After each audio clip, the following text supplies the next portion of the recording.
হযরতে আবু হুরায়রা রাদিয়াল্লাহু তাআলা আনহু হাদিসটি বর্ণনা করেছেন। রাসূল করিম সাল্লাল্লাহু আলাইহি সাল্লাম বললেন, যে ব্যক্তি দুইটি জিনিস হেফাজত করবে, আল্লাহ পাক রব্বুল আলামিন বললেন দুইটি জিনিসের কথা বলছেন।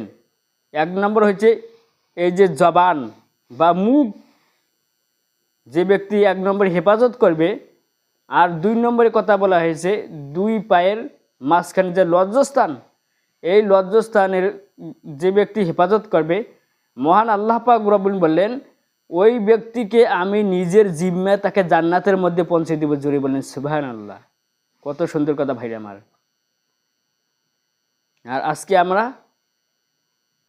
মুখের জন্য চগলখুরি করতেছি, এক কাপ চায়ের জন্য ভুলে যাইতেছি, একটা শিকড়ের জন্য চগলখুরি করতেছি, একটা সিগারেট জন্য, একটা শিকড়ের জন্য আজকে আমরা চগলখুরি করতেছি, মুখের জবানটাকে নষ্ট করতেছি, ঈমান হারা হইতেছি, ঠিক কিনা?